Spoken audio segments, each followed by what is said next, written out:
worked so hard all these years. I planned on my retirement being quiet and peaceful. I thought I'd get to do a lot of reading, spend some time with my family, visit the mountains. It didn't quite turn out that way.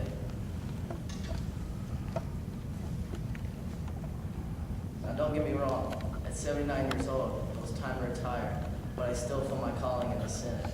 I can't turn on the news without thinking of the unfinished business I left in Washington. As Kipling once wrote, I didn't want to work until my heart, nerves, and sinew were completely gone. I didn't want to be one of those senators who fell asleep during Senate hearings, so it was time for me to get out. I couldn't serve another term. I spent my whole career protecting the Constitution and the rights of the people. I want to preserve the ideals that this country was founded on, like liberty, justice, and freedom. Nothing angered me more than to see these ideals violated. And in my 20 years, I saw them violated numerous times, but none more than by Richard Nixon. President Nixon posed a serious threat to civil liberties, and I noticed it on day one of his administration. He threw the Constitution out the window, along with the rights of the people, when he took office. He didn't believe in the Constitution that I had cherished throughout my entire career. He represented what I thought was wrong with politicians. He was corrupt with power and greed. He didn't believe in the rights of Americans.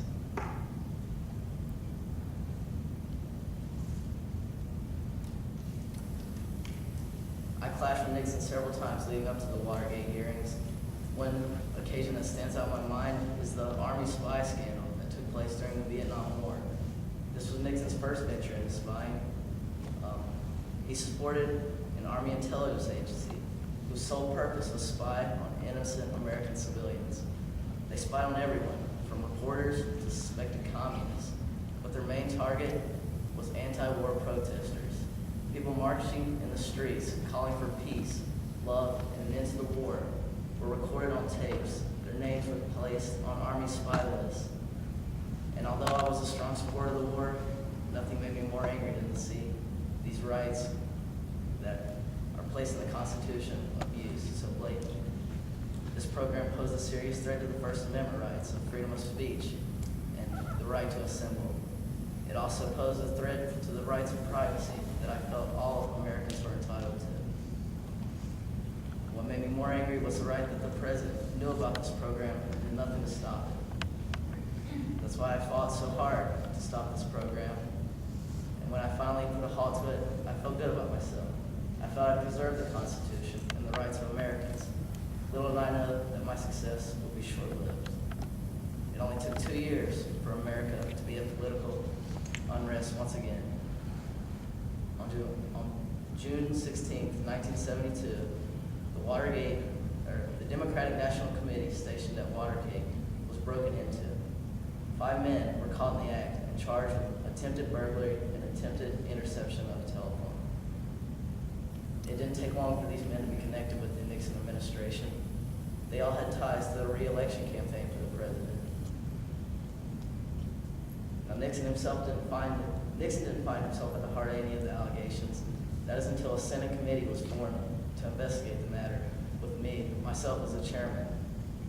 I was chosen by my peers for my reputation as a constitutional defender, somebody who would stand up for the rights of Americans without any bias. I did my best to live up to my reputation. It wasn't easy though. I did my best to discover all the facts and present them to American people. Not for myself, but I felt it was their right to know every single thing that was going on in the White House. Now, through the months of hearings, I did my best to get to the bottom of what happened that night and the months leading up to the burglary. But the Nixon administration was steadfast. They didn't release much information.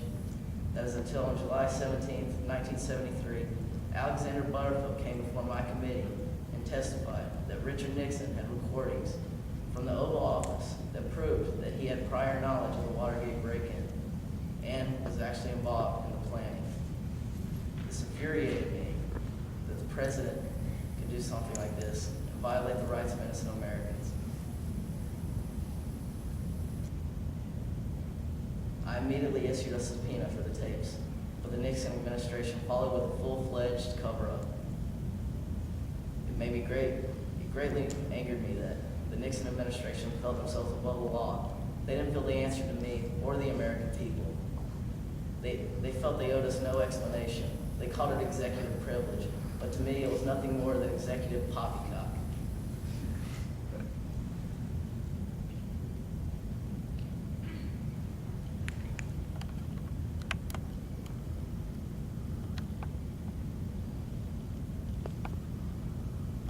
I was able to uncover all the facts of the hearings and present them to American people. Although Richard Nixon never released the tapes, that didn't benefit him at all. In the eyes of the American people, he was already guilty, and that's what I set out to do. I didn't want to make a definite ruling. I wanted to lay out the facts and give the American people the freedom to make up their own minds. After the hearings, I became a national celebrity. 85% of the people said they had watched some part of the Watergate hearings. People heralded me as a national hero. In a dark time in politics, I was a bright spot. A country lawyer from North Carolina had stood up for the rights of the American people. I earned the reputation as the last of the founding fathers. This was a large reputation to live up to, and I tried my best to. I tried to remain humble throughout the whole situation, but it was kind of hard to. With all the attention, provided me a public forum to teach and speak my mind. And anyone who knew me personally knows that I was not afraid to speak my mind. I feel my greatest accomplishment was not the Watergate hearings itself, but how I used the Watergate hearings to teach the American people. Now, on the Watergate floor, when I would cite the Constitution in depth during heated debates, not only was I helping my prosecution, but I was also teaching Americans the basis of law. I wanted them to learn and respect the Constitution like I had.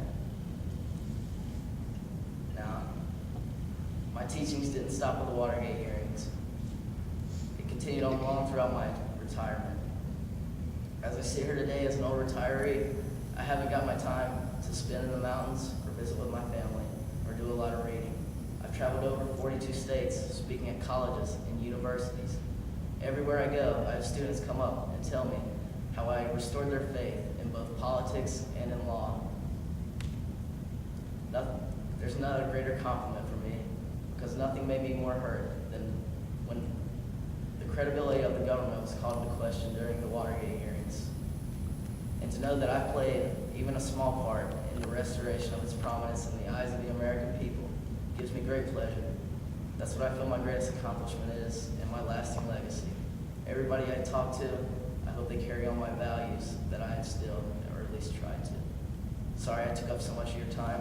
When I get on a roll talking, it's hard to stop. Thank you very much. All right.